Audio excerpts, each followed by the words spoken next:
नमस्कार साथियों। Read they level 1 ਤੇ ਲੈਵਲ 2 ਦੇ ਅੰਦਰ ਤੀਸਰੀ ਯੂਨਿਟ ਦੇ ਅੰਦਰ ਆਪਣਾ ਇੱਕ ਵਾਕ ਵੰਡ ਤੇ ਵਾਕ ਬੋਧ ਜਿਸ ਨੂੰ ਆਪਾਂ ਕਹਿ ਦਿੰਦੇ ਆ ਉਸ ਤੋਂ ਸੰਬੰਧਿਤ ਟੌਪਿਕ ਹੈ, ਜਿਸ ਦੇ ਅੰਦਰ ਅੱਜ ਆਪਾਂ ਦੇਖਣ ਜਾ ਰਹੇ ਹਾਂ ਵਾਕ ਵੰਡ ਦੇ ਬਾਰੇ। ਵਾਕ ਵੰਡ ਦੇ ਬਾਰੇ ਅੱਜ ਆਪਾਂ ਗੱਲ ਕਰਾਂਗੇ ਉਦੇਸ਼ ਤੇ ਵਿਧੇय ਦੇ ਬਾਰੇ, ਜੋ ਕਿ ਆਪਣੇ ਰੀਡ ਦੇ ਸਿਲੇਬਸ ਦੇ ਅੰਦਰ 2 ਪੁਆਇੰਟ ਜੋੜੇ ਗਏ ਨੇ। ਅਗਲੀ ਕਲਾਸ ਦੇ ਅੰਦਰ ਆਪਾਂ इस तो अगे के भाग के बारे जानकारी हासिल करांगे। इस तो पहले मैं दसना चाहांगा कि जेडे मेरे साथियों ने इस तो पहले वाली वीडियो नहीं देखे तो चैनल की प्लेलिस्ट देख सकते हैं। इस तो अलावा तुसी अपने सिलेबस के अकॉर्डिंग कोई भी पॉइंट अगर देखना चाहते हो तो चैनल तुसी जिवें ही ओपन करोगे तो उस दे अंदर आपनू एक प्लेलिस्ट नाम का भाग मिलेगा, जिथे आपनू पंजाबी व्याकरण कंप्लीट मिल जाएगी। पंजाबी भाषा का विकास ते सिक्ख्या शास्त्र आपनू पूरा भाग मिलने वाला है। इस तो अलावा आपनू क्वेश्चन प्रकार के भी वीडियो ने जिहड़े वो मिल जाएंगे। तो चैनल के अंदर जाके तुसी ये वीडियो देख लिया करो, या फिर उसके अंदर जाके तुसी सर्च कर लिया करो तो मिल जाएंगे आपनू। बहुत सारे इदां दी रिक्वेस्ट पाउंदे ने कि सर इस टॉपिक ते वीडियो पाओ। मैं लेटेस्ट वीडियो तो कंटिन्यू पा ही रहा, पुरानी वीडियो भी तुसी देख सकते हो। तो आओ आप गल करते हैं अज वाक वंड के बारे। वाक वंड ये एक व्याकरण का जोड़ा अपना तीसरा भाग असी कह दें हाँ वाक बोध जिसनों कह दें, जिसके अंदर वाक के बारे असी जानकारी हासिल करनी होंदी है, उसका ही एक हिस्सा है। सब तो पहले देखांगे कि वाक वंड असल के अंदर है कि वाक के हिस्सियां अते किस्मां की जानकारी के नाल नाल उस विचले शब्दों के आपसी संबंध अते हर शब्द के वक्रे वक्रे महत्व अते कारजगत अध्ययन नूं ही वाक वंड किया जाता है। यानी वाक वंड किसनूं कहनी है आपां कि वाक दे जिहड़े वख-वख एक हिस्से हुंदे ने, यानी जिवें एक वाक है तो उसके 2-3 पार्ट बन गए। जिहड़े पार्ट बने उहदे नाल नाल उन्हां दी अपने शब्दां दे आपस दे अंदर की संबंध ने, उन्हां दी जानकारी, उन्हां दा महत्व की है तो वो किवें काम कर रहे ने, इस सारी जानकारी नूं ही आपां वाक वंड कहने आ। आपां नूं पेपर के अंदर अज तक जिहड़े इस प्रकार के प्रश्न पूछे गए ने, वो सीधे सीधे पूछे गए ने कि उपरोक्त वाक विच विशा है या फिर विधेय है, यही गल पूछी गई है। तो संभावना इस बार भी यही है कि इदां दा प्रश्न ही आप नूं पुछण जा रहे हैं। पर फिर भी आप नूं पूरे टॉपिक का नॉलेज होना बहुत जरूरी है, क्योंकि विद्यार्थी का काम है पढ़ना। तो ये आपने डिसाइड नहीं करना कि प्रश्न किस प्रकार का आना है। तुसी हर एक चुनौती भरे प्रश्न नूं नजिठण लई तैयार रहना है। तो आपां हुण गल करांगे मुख रूप विच एक सधारण वाक के 2 हिस्से हुंदे ने। यानी जिहड़ा अपने कोले सिंपल वाक आ जाता है, जिन्हों आपां सधारण वाक कहते हैं, जिहदे अंदर अपने कोले एक करता हुंदा है, कर्म ते किरिया हुंदी है जी। यानी सौखा जिहा वाक हुंदा है, जिहड़ा सरल जिहा वाक हुंदा है, ਉਹਦੇ अंदर अपने कोले वाक के 2 हिस्से बने होंगे, 2 पार्टीशन होंगे है, जिन्होंने आप नाम दिंदे हाँ उदेश ते विधेय दे। कई बार इनू आप उदेश पहले हिस्से नूं कह दिंदे ते बाकी दे हिस्से नूं आप विधेय कह दिंदे। तो इसे दा ही दूसरा नाम अपने कोले विशा ते वर्णन भी आ जाता है। जे आप उत्थे उदेश ते विधेय दे थां ते विशा ते वर्णन लिख दे तो कन्फ्यूज नहीं होना, समझ लेना उदेश का मतलब विशा तो विधेय का मतलब है वर्णन। इस तो संबंधित अगर शब्द कई बार वो उसकी जगह तो होर लिख देता कन्फ्यूज करने के लिए, तो कन्फ्यूज नहीं होना। इस गल नूं थोड़ा जिहा ध्यान दे अंदर रखना कि थोनों उदेश की थां ते विशा भी लिखा होया मिल सकता है, तो वर्णन की थां ते विधेय मिल सकता है, या विधेय की थां ते वर्णन लिखा होया मिल सकता है। तुसी दोनों कंडीशन के लिए तैयार रहना। अपने कोले जिवें एक वाक आ जाता है, आपां हुण इस दे राही समझण की कोशिश करांगे कि विशा यानी उदेश की है, विधेय यानी वर्णन की है।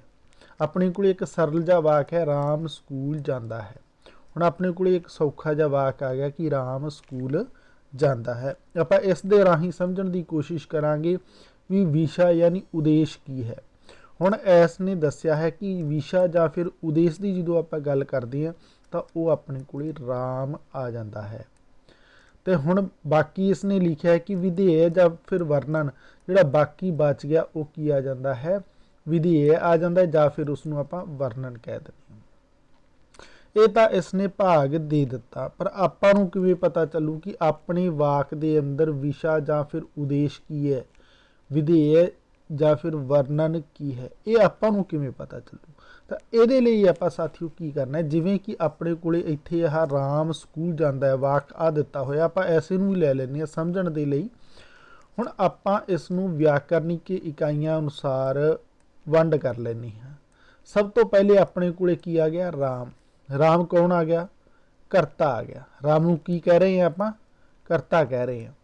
ਹੁਣ ਰਾਮ ਆਪਣੇ ਕੋਲੇ ਜਦੋਂ ਕਰਤਾ ਆ ਗਿਆ ਤਾਂ ਹੁਣ ਅੱਗੇ ਵੇਖਾਂਗੇ ਵੀ ਇਸ ਤੋਂ ਬਾਅਦ ਕੀ ਆ ਗਿਆ। ਹੁਣ ਸਕੂਲ ਕੀ ਹੋ ਗਿਆ ਆਪਣੇ ਕੋਲੇ, ਸਕੂਲ ਆਪਣੇ ਕੋਲੇ ਇਸ ਤੋਂ ਬਾਅਦ ਆ ਜਾਂਦਾ ਹੈਗਾ ਕਰਮ ਆ ਜਾਂਦਾ ਹੈ। ਤਾਂ ਸਕੂਲ ਹੈ ਜਿਹੜਾ ਉਸਦਾ ਕੀ ਹੋ ਗਿਆ, ਕਰਮ, ਯਾਨੀ ਉਹ ਕੀ ਕਰ ਰਿਹਾ ਹੈ, ਉਹ ਇੱਕ ਤਰੀਕੇ ਦਾ ਕੰਮ ਹੋ ਗਿਆ ਇਸ ਦਾ ਸਕੂਲ। ਤਾਂ ਆਪਾਂ ਕਹਿ ਸਕਦੇ ਹਾਂ ਕਿ ਕਰਤਾ ਪਲਸ ਕਰਮ, ਆਪਣੇ ਕੋਲੇ ਇਹ ਦੋ ਚੀਜ਼ਾਂ ਮਿਲ ਗਈਆਂ ਆਪਾਂ ਨੂੰ ਇਸ ਵਾਕ ਦੇ ਅੰਦਰ। ਹੁਣ ਜਿਹੜਾ ਆਪਣੇ ਕੋਲੇ ਤੀਸਰਾ ਆ ਗਿਆ, ਜਾਂਦਾ ਹੈ। ਤੀਜੀ ਗੱਲ ਇਹ ਆਈ, ਜਾਂਦਾ ਹੈ।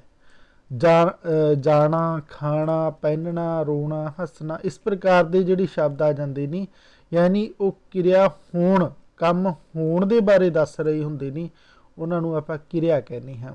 ਠੀਕ ਹੈ। ਤਾਂ ਇਸ ਤਰੀਕੇ ਦਾ ਜਿਹੜਾ ਤੀਸਰਾ ਆ ਜਾਂਦਾ ਉਹ ਕੀ ਆ ਜਾਂਦਾ ਹੈ, ਜਾਂਦਾ ਸ਼ਬਦ ਹੈ ਜਿਹੜਾ ਆਪਣੇ ਕੋਲ ਕੀ ਆ ਜਾਏਗਾ, ਉਹ ਆਪਾਂ ਉਸ ਨੂੰ ਕਹਾਂਗੇ ਕਿ ਇਹ ਆਪਣੇ ਕੋਲੇ ਕਿਰਿਆ ਹੈ। ਇਹ ਆਪਣੇ ਕੋਲੇ ਕਿਰਿਆ ਆ ਜਾਏਗੀ, ਜਾਂਦਾ ਹੈ ਜਿਹੜਾ ਹੈ ਨਾਲ ਹੀ ਲਾਂਗੇ, ਕਿਉਂਕਿ ਹੈ ਜਿਹੜਾ ਉਹ ਸਹਾਇਕ ਕਿਰਿਆ ਦੇ ਤੌਰ ਤੇ ਜਾਣਿਆ ਜਾਂਦਾ। ਹੁਣ ਆਪਣੇ ਕੋਲੇ ਜਿਹੜਾ ਵਾਕ ਬਣਿਆ ਉਹ ਆਇਆ ਕਰਤਾ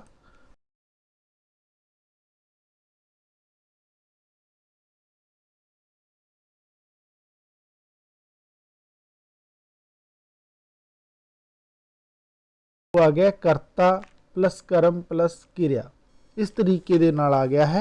तो अपने को किरिया है जी तीसरे नंबर पर आई है, कर्म है जोड़े वो दूसरे नंबर पर आए, पहले नंबर पर आया करता आया है। तुसी इसके अंदर कन्फ्यूज नहीं होना। अपने को उद्देश का मतलब हो गया कि जोड़ा मकसद है, विषय का मतलब हो गया जोड़ा अपने को टॉपिक है। ये गल नूं इस तरीके नाल समझ लेना। तो दूजे पासे आ गया वर्णन। वर्णन का मतलब जिस दे बारे जानकारी दी गई है।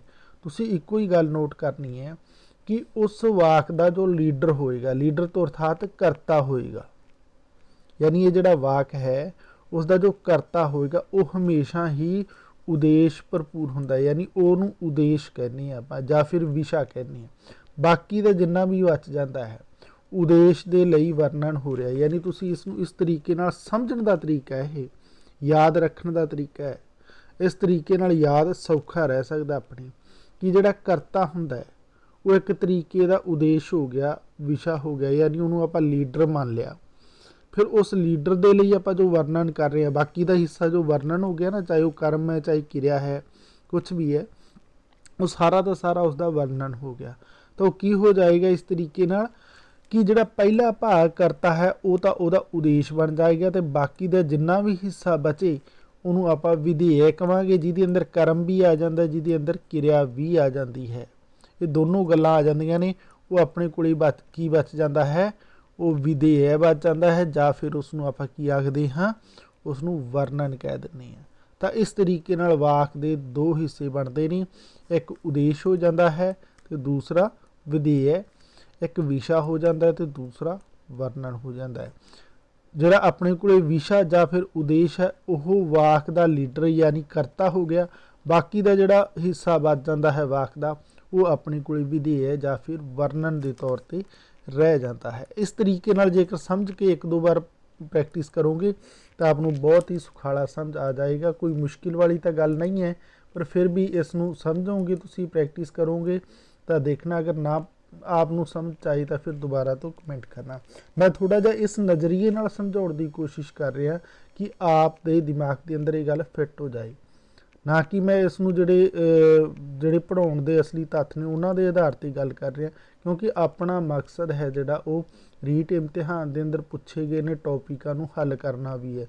तो जिवें कि अक्सर अजकल प्रचलन चलदा है ट्रिक का, तो आपां उस मैथड दे नाल दा भी सहारा ले लैंदे हां। हुण आपां समझण दी कोशिश करांगे कि किस तरीके नाल अपने कोले जिहड़ा वाक दे जिहड़ा अपने कोले इह वंड आ जांदी है वो किस प्रकार दी है, ਹੇਠ ਲਿਖੇ ਰੇਖਾ ਚਿੱਤਰ ਤੋਂ ਸਪਸ਼ਟ ਹੁੰਦਾ ਹੈ।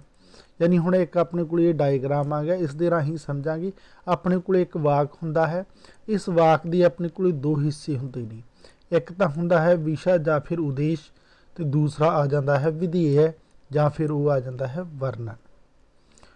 ਹੁਣ ਜਿਹੜਾ ਉਦੇਸ਼ ਆ ਜਾਂਦਾ ਉਹਦੇ ਅੰਦਰ ਆਪਣੇ ਕੋਲ ਦੋ ਚੀਜ਼ਾਂ ਆ ਜਾਂਦੀਆਂ ਨੇ, ਇੱਕ ਆ ਜਾਂਦਾ ਹੈ ਕਰਤਾ ਤੇ ਦੂਸਰਾ ਆ ਜਾਂਦਾ ਹੈ ਕਰਤਾ ਦਾ ਵਿਸਤਾਰ, ਜਿਹੜਾ ਕਿ ਆਪਾਂ ਪਿੱਛੇ ਗੱਲ ਕਰਕੇ ਆਏ ਹਾਂ।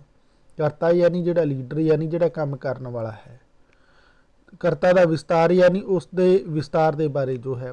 ਤੇ ਬਾਕੀ ਦੇ ਅੰਦਰ ਕੀ ਆ ਜਾਂਦਾ, ਕਰਮ ਵੀ ਆ ਜਾਂਦੀ ਹੈ, ਕਿਰਿਆ ਵੀ ਆ ਜਾਂਦਾ ਤੇ ਪੂਰਕ ਵੀ ਆ ਜਾਂਦਾ ਹੈ। ਕਰਮ ਦੇ ਅੰਦਰ ਕਰਮ ਵਿਸਤਾਰ ਵੀ ਹੋ ਸਕਦਾ ਹੈ, ਕਿਰਿਆ ਦੇ ਨਾਲ ਕਿਰਿਆ ਵਿਸਤਾਰ ਵੀ ਹੋ ਸਕਦਾ ਤੇ ਪੂਰਕ ਦੇ ਨਾਲ ਪੂਰਕ ਵਿਸਤਾਰ ਵੀ ਹੋ ਸਕਦਾ ਹੈ। ਯਾਨੀ ਸਿੱਧਾ ਸਿੱਧਾ ਹਿਸਾਬ ਹੈ, ਕਰਤਾ ਤੇ ਕਰਤਾ ਦਾ ਵਿਸਤਾਰ ਤਾਂ ਹਮੇਸ਼ਾ ਹੀ ਉਦੇਸ਼ ਜਾਂ ਫਿਰ ਵਿਸ਼ਾ ਹੁੰਦਾ ਹੈ। ਬਾਕੀ ਦਾ ਜਿੰਨਾ ਵੀ ਹਿੱਸਾ ਬਚ ਜਾਂਦਾ ਹੈ ਵਾਕ ਦਾ, ਉਹ ਵਿਧੇਯ ਜਾਂ ਫਿਰ ਵਰਣਨ ਹੁੰਦਾ ਹੈ। ਇਸ ਡਾਇਗਰਾਮ ਦੇ ਰਾਹੀਂ ਵੀ ਤੁਸੀਂ ਇਸ ਨੂੰ ਸਮਝ ਸਕਦੇ ਹੋ, ਕੋਈ ਮੁਸ਼ਕਿਲ ਨਹੀਂ ਹੈ। ਹੁਣ ਆਪਾਂ ਸਮਝਣ ਦੀ ਕੋਸ਼ਿਸ਼ ਕਰਾਂਗੇ ਇਹਨਾਂ ਨੂੰ ਪੁਆਇੰਟ ਵਾਈਜ਼ ਕਿ ਉਦੇਸ਼ ਜਾਂ ਫਿਰ ਵਿਸ਼ਾ ਜਾਂ ਫਿਰ ਉਦੇਸ਼ ਹੈ ਜਿਹੜਾ ਉਹ ਅਸਲ ਦੇ ਅੰਦਰ ਕੀ ਹੁੰਦਾ, ਇਹ ਸਮਝਣ ਦੀ ਕੋਸ਼ਿਸ਼ ਕਰਾਂਗੇ। ਵਾਕ ਵਿੱਚ ਉਹ ਸ਼ਬਦ ਜਿਵੇਂ ਕਿ ਨਾਮ ਜਾਂ ਪੜਨਾਮ ਜਿਸ ਦੇ ਬਾਰੇ ਕੁਝ ਦੱਸਿਆ ਜਾ ਰਿਹਾ ਹੋਵੇ ਜਾਂ ਫਿਰ ਦੱਸਿਆ ਗਿਆ ਹੋਵੇ, ਵਾਕ ਦਾ ਉਹ ਵਿਸ਼ਾ ਅਖਵਾਉਂਦੇ ਨੇ। ਉਪਰੋਕਤ ਵਾਕ ਵਿੱਚ ਰਾਮ ਵਿਸ਼ਾ ਹੈ। ਯਾਨੀ ਉੱਪਰ ਵਾਲਾ ਜਿਹੜਾ ਵਾਕ ਆਪਾਂ ਪੜ੍ਹ ਕੇ ਆਏ ਹਾਂ ਉਹਦੇ ਅੰਦਰ ਰਾਮ ਨਾਮ ਦਾ ਇਹ ਇੱਕ ਵਿਸ਼ਾ ਦਿੱਤਾ ਗਿਆ ਹੈ। ਆਪਾਂ ਨੂੰ ਪਹਿਚਾਣ ਕਰਨ ਦੇ ਲਈ ਕਹੇਗਾ ਕਿ ਵਿਸ਼ਾ ਜਾਂ ਫਿਰ ਉਦੇਸ਼ ਕੀ ਹੈ, ਤਾਂ ਉੱਥੇ ਆਪਾਂ ਨੂੰ ਮਿਲੇਗਾ ਕਿ ਜਿਹੜਾ ਰਾਮ ਹੈ ਉਹ ਕੀ ਹੈ, ਉਸ ਦਾ ਵਾਕ ਦਾ ਵਿਸ਼ਾ ਹੈ ਜਾਂ ਫਿਰ ਉਦੇਸ਼ ਹੈ। ਆਪਾਂ ਇਹ ਗੱਲ ਕਹਾਂਗੇ। ਹੁਣ ਆਪਾਂ ਵਿਸ਼ੇ ਦੇ ਅੰਗ ਦੇ ਬਾਰੇ ਪੜ੍ਹ ਲੈਂਦੇ ਹਾਂ। ਵਿਸ਼ੇ ਦੇ ਦੋ ਅੰਗ ਹੁੰਦੇ ਨੇ, ਇੱਕ ਕਰਤਾ ਹੁੰਦਾ ਹੈ ਤੇ ਦੂਸਰਾ ਕਰਤਾ ਦਾ ਵਿਸਤਾਰ ਹੁੰਦਾ ਹੈ। ਕਰਤਾ ਵਾਕ ਵਿੱਚ ਕਿਰਿਆ ਕਰਨ ਵਾਲੇ ਨੂੰ ਕਰਤਾ ਕਹਿੰਦੇ ਨੇ। ਵਾਕ 'ਚ ਕਰਤਾ ਕਿਸ ਨੂੰ ਆਖਦੇ ਹਾਂ, ਜਿਹੜਾ ਕਿਰਿਆ ਕਰਨ ਵਾਲਾ ਹੁੰਦਾ, ਯਾਨੀ ਜਿਹੜਾ ਕੰਮ ਕਰਨ ਵਾਲਾ ਹੁੰਦਾ। ਕੰਮ ਕੌਣ ਕਰ ਰਿਹਾ ਸੀ, ਉਸ ਵਾਕ ਦੇ ਅੰਦਰ ਆਪਣੇ ਕੋਲੇ ਰਾਮ ਹੈ ਜਿਹੜਾ ਉਹ ਕੰਮ ਕਰ ਰਿਹਾ ਸੀ। ਜਿਵੇਂ ਰਾਮ ਸਕੂਲ ਜਾਂਦਾ ਹੈ, ਤਾਂ ਹੁਣ ਸਕੂਲ ਜਾਣ ਦਾ ਕੰਮ ਕੌਣ ਕਰ ਰਿਹਾ ਸੀ, ਰਾਮ ਕਰ ਰਿਹਾ ਸੀ, ਤਾਂ ਰਾਮ ਆਪਣੇ ਕੋਲੇ ਕਰਤਾ ਹੋ ਗਿਆ।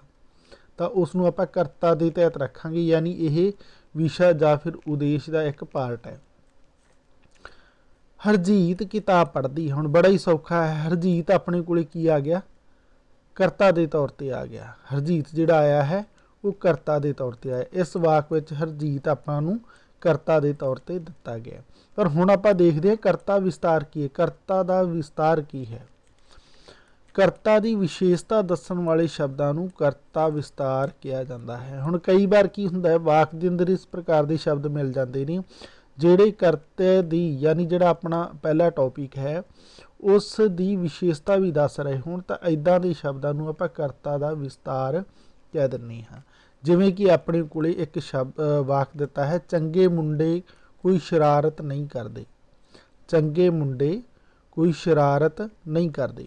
ਹੁਣ ਇਸ ਦੇ ਅੰਦਰ ਆਪਣੇ ਕੋਲੇ ਜਿਹੜਾ ਮੁੰਡਾ ਹੈ ਉਹ ਅਸਲ ਦੇ ਅੰਦਰ ਕਰਤਾ ਦੇ ਤੌਰ ਤੇ ਆਇਆ ਹੈ। ਮੁੰਡੇ ਜਿਹੜਾ ਸ਼ਬਦ ਆਇਆ ਹੈ, ਬਹੁਵਚਨ ਹੋ ਗਿਆ ਨਾ ਮੁੰਡੇ, ਤਾਂ ਇਹ ਇੱਕ ਆਪਣੇ ਕੋਲੇ ਕਰਤਾ ਦੇ ਤੌਰ ਤੇ ਆਇਆ ਹੈ। ਪਰ ਇਹਦੀ ਇੱਕ ਵਿਸ਼ੇਸ਼ਤਾ ਦੇ, ਚੰਗੇ ਮੁੰਡੇ। ਹੁਣ ਚੰਗੇ ਕੀ ਹੋ ਗਿਆ, ਵਿਸ਼ੇਸ਼ਤਾ ਹੋ ਗਈ, ਵਿਸ਼ੇਸ਼ਣ ਹੋ ਗਿਆ। ਤਾਂ ਜਿਹੜਾ ਇਹ ਸ਼ਬਦ ਆ ਗਿਆ ਇਹ ਕਰਤਾ ਦਾ ਵਿਸਤਾਰ ਹੋ ਗਿਆ, ਇਹ ਕਰਤਾ ਹੋ ਗਿਆ ਆਪਣੇ ਕੋਲੇ। ਇਸ ਵਾਕ ਵਿੱਚ ਚੰਗੇ ਵਿਸ਼ੇਸ਼ਣ ਕਰਤਾ ਮੁੰਡੇ ਦੀ ਵਿਸ਼ੇਸ਼ਤਾ ਦੱਸਣ ਕਰਕੇ ਕਰਤਾ ਵਿਸਤਾਰ ਹੈ। ਯਾਨੀ ਕਈ ਵਾਰ ਜਦੋਂ ਵਿਸ਼ੇਸ਼ਣ ਨਾਲ ਲੱਗੇ ਹੋਣ, ਕਰਤੇ ਦੇ ਨਾਲ ਵਿਸ਼ੇਸ਼ਣ ਲੱਗੇ ਹੋਣ, ਤਾਂ ਉਹ ਵਿਸ਼ੇਸ਼ਣ ਹੁੰਦੇ ਨੇ ਜਿਹੜੇ ਕਰਤਾ ਲਈ ਲੱਗੇ ਹੁੰਦੇ ਨੇ, ਤਾਂ ਉਹ ਤਾਂ ਕਰਤਾ ਦਾ ਵਿਸਤਾਰ ਹੋ ਜਾਏਗਾ ਤੇ ਕਰਤਾ ਮੂਲ ਹੋ ਜਾਏਗਾ, ਜਿਹੜਾ ਲੀਡਰ ਹੋਏਗਾ, ਜਿਹੜਾ ਮੁਖੀਆ ਹੋਏਗਾ, ਜਿਹੜਾ ਕੰਮ ਕਰਨ ਵਾਲਾ ਹੋਏਗਾ। ਤਾਂ ਇਸ ਹਿਸਾਬ ਨਾਲ ਆਪਣੇ ਕੋਲ ਉਦੇਸ਼ ਜਾਂ ਫਿਰ ਵਿਸ਼ਾ ਹੈ ਜਿਹੜਾ, ਉਹਦੇ ਅੰਦਰ ਦੋ ਭਾਗ ਹੁੰਦੇ ਨੇ, ਇੱਕ ਕਰਤਾ ਤੇ ਦੂਜਾ ਕਰਤਾ ਦਾ ਵਿਸਤਾਰ। ਸਰਲ ਵਾਕ ਦੇ ਅੰਦਰ ਕਰਤਾ ਹੀ ਹੁੰਦਾ ਹੈ, ਕਰਤਾ ਦਾ ਵਿਸਤਾਰ ਆਪ ਨੂੰ ਬਹੁਤ ਘੱਟ ਮਿਲੇਗਾ, ਪਰ ਕਈ ਵਾਰ ਕਰਤਾ ਦਾ ਵਿਸਤਾਰ ਵੀ ਦਿੱਤਾ ਗਿਆ ਹੁੰਦਾ ਹੈ। ਇਸ ਤੋਂ ਬਾਅਦ 'ਚ ਆਪਾਂ ਦੇਖਦੇ ਹਾਂ ਵਿਧੇਯ ਦੇ ਬਾਰੇ। ਸੇਮ ਕੰਡੀਸ਼ਨ, ਹੁਣ ਬਾਕੀ ਦਾ ਜਿਹੜਾ ਪਾਰਟ ਬਚ ਗਿਆ ਵਾਕ ਦਾ ਉਹ ਹੋ ਗਿਆ ਵਿਧੇਯ। ਹੁਣ ਵਿਧੇਯ ਦੇ ਬਾਰੇ ਜਿਹੜੇ ਗੱਲਾਂ ਨੇ ਉਹ ਦੇਖ ਲੈਣੀ ਹੈ। ਵਿਧੇਯ ਦੇ ਅੰਦਰ ਆਪਾਂ ਜਿਵੇਂ ਕਿ ਦੇਖ ਕੇ ਆਏ ਹਾਂ, ਕਰਮ ਵੀ ਹੁੰਦਾ ਹੈ, ਕਿਰਿਆ ਵੀ ਹੁੰਦਾ ਹੈ, ਪੂਰਕ ਵੀ ਹੁੰਦਾ ਹੈ। कर्म होगा तो कर्म का विस्तार भी मिल जाता है, किरिया होएगी तो किरिया का विस्तार भी मिल जाएगा, पूरक होएगा तो पूरक का विस्तार भी मिल जाएगा। हुण इन्हां आपां समझ लैंदे हां। सब तो पहले आपां देखते हाँ विधेय यानी वर्णन की है, यानी विधेय कह दो या फिर वर्णन कह दो, ये इक्को ही गल है। वाक विच वो शब्द समूह जो वाक के विषय बारे कुछ दसदे नहीं, उन्होंने विधेय या फिर वर्णन आखते हैं। विधेय के 6 अंग ने, यानी इनू आपां किन्ने भागां च वंड सकते हैं, 6 च वंड सकते हैं। सीधा ही हिसाब है कि 3 भाग हो सकते हैं, जिमें कि कर्म, किरिया ते पूरक, तो उन्हों का एक एक विस्तार भी हो सकता है। फिर अगे आप गल करांगे कर्म के बारे। कर्म आप सबनों पता होगा, वाक का वो शब्द कर्म हुंदा है जिस तो करते वालों की जाती किरिया का प्रभाव पैंदा। जिवें राम रोटी खांदा है, खाना तो किरिया हो गई, पर रोटी है जिहड़ी की खांदा है, ये गल पूछी जाए तो वह रोटी खांदा है, तो रोटी हो गई जिहड़ी है वो एक तरीके का इसका कर्म हो गया। खाना है जिहड़ी उसकी किरिया हो जाएगी, तो रोटी है जिहड़ा उसका कर्म हो जाएगा। इस वाक विच खाण की किरिया का प्रभाव रोटी उत्ते पै रहा, सो रोटी की हो गया, कर्म हो गया। रोटी की बन जाएगा अपने को, कर्म हो गया। तो आपनों वाक की इस तरीके नाल पहचान बड़ी जरूरी है। खास तौर पर आपनों इन्ना क जरूर पता चलना चाहिए भी यही करता है, ये कर्म है, ये क्रिया है। फिर दूसरा आ जाता है कर्म का विस्तार। जो आपां नूं कर्म मिल गया तो हुण कर्म का विस्तार की है वो देख लेने हैं। वो शब्द या शब्द समूह जो कर्म की विशेषता दसे, कर्म विस्तार कहाउंदा है, उन्होंने आपां की आखते हैं, कर्म विस्तार कह दिंदे हां। जिमें राम मिस्सी रोटी खांदा है, हुण राम तो करता आ गया, खांदा है किरिया आ गई, रोटी है जिहड़ा उसका कर्म आ गया। पर कर्म की एक खासियत दस दी भी मिस्सी मिस्सी रोटी खांदा है, तो हुण मिस्सी की हो गया, यह एक तरीके नाल कर्म का विस्तार हो गया। इनू आपां की कहांगे, कर्म का विस्तार हो गया। तो ये किहड़े भाग च आएगा, यह विधेय या फिर वर्णन के अंदर हुंदा है। हुण रोटी की विशेषता दसी गई है, ना कि राम की दसी गई है, तो ये गल नूं नोट कर लेना, यह कर्म का विस्तार है, ना कि करता का विस्तार है। ये गल थोड़ी जी ध्यान च रखना। कई बार कन्फ्यूज़ करने के लिए वो राम मिस्सी लिख के कह देगा कि यह आप दा उद्देश है, तो फिर उत्थे कन्फ्यूज़ नहीं होना। इकल्ला राम शब्द है जिहड़ा ओह उद्देश होएगा, बाकी का हिस्सा है जिहड़ा वो विधेय होएगा। ज़्यादातर संभावना सीधा सीधा पूछेगा कि उद्देश की है, विधेय की है, विषा की है, वर्णन की है। वो इसके अंदर के भाग ने जिहड़े कर्म, कर्म का विस्तार, पूरक, पूरक विस्तार, किरिया, किरिया विस्तार, ये पूछण नहीं जा रहा है। तो बहुत घट चांस नहीं, पर फिर भी पता होना बड़ा लाजमी है। इस वाक विच मिस्सी शब्द रोटी की विशेषता दसदा है, सो एक कर्म विस्तार हो गया। तो ये गल आपनूं समझ आ ही गई होएगी। हुण इस तो बाद अपने को आ जाता सेम गल आ जाती किरिया के बारे भी। हुण ये गल किरिया ते भी लागू होंदी है, जिवें कि कर्म ते लागू हुई। वाक विच करता वल्लों कीते जाण वाले काम नूं काल सहित प्रगट करन वाले शब्दां नूं आपां की कहने आ, उसनूं आपां किरिया कहने। जिवें बालक खेड रहा है, बालक इस दे अंदर की हो गया, करता हो गया। खेड की हो गया, इस दे अंदर कर्म हो गया उसका, तो रिहा है की हो गया, एक तरीके की अपने कोले किरिया हो गई। पर असल दे अंदर अपने कोले खेडना एक प्रकार की किरिया ही है। खेड खेड अपने आप की एक किरिया का भी काम इत्थे कर रही है। रिहा है, यह इसकी सहायक के तौर पर अपने कोले काम आ रहा है, तो खेड रहा है, आप इसनूं पूरी किरिया मन्नांगे। उपरोक्त वाक विच खेड रहा है, ये किरिया है, यानी इसने भी इसनूं मन्निया है, खेड रहा है जिहड़ा उसनूं किरिया मन्निया है। इस धारण वाक की गल आ जाती है। फिर अपने को आ गया किरिया विस्तार। हुण किरिया का विस्तार किवें है, जिवें पिछे आपां पढ़ के आए हैं ना, कर्म का विस्तार, करता का विस्तार, सेम उस प्रकार नाल है। किरिया की व्याख्या या विशेषता दस्सण वाले शब्द नूं असीं किरिया का विस्तार कहते हैं। जिवें घोड़ा तेज़ दौड़दा है, हुण अपने को इत्थे एक वाक दे दिता, घोड़ा तेज़ दौड़दा है। हुण ये एक अपने को वाक आ गया। उपरोक्त वाक विच तेज शब्द की हो गया, एक तरीके दे नाल अपने को तेज शब्द है जिहड़ा यह दौड़दा है, किरिया की विशेषता दस रहा है। हुण दौड़ना की हो गया, किरिया हो गई। दौड़न की खासियत की दसी जा रही है, विशेषता की दसी जा रही है। दौड़न की खूबी की है भी वह हौली दौड़दा है, ਜਾਂ ਸਧਾਰਨ ਦੌੜਦਾ ਹੈ ਜਾਂ ਤੇਜ਼ ਦੌੜਦਾ ਹੈ, ਤਾਂ ਉਹਦੀ ਖੂਬੀ ਹੋ ਗਈ ਨਾ ਦੌੜਨ ਦੀ। ਤਾਂ ਖੂਬੀ ਕੀ ਹੈ? ਤੇਜ਼ ਸ਼ਬਦ ਹੈ। ਤਾਂ ਤੇਜ਼ ਕੀ ਹੋ ਗਿਆ? ਦੌੜਨਾ ਹੈ ਜਿਹੜਾ, ਉਹ ਤਾਂ ਕਿਰਿਆ ਹੋ ਗਈ, ਤੇ ਤੇਜ਼ ਸ਼ਬਦ ਹੋ ਗਿਆ ਕਿਰਿਆ ਦਾ ਵਿਸਤਾਰ ਹੋ ਗਿਆ। ਤਾਂ ਇਸ ਹਿਸਾਬ ਨਾਲ ਇਹਨਾਂ ਨੂੰ ਸਮਝਣਾ ਹੈ।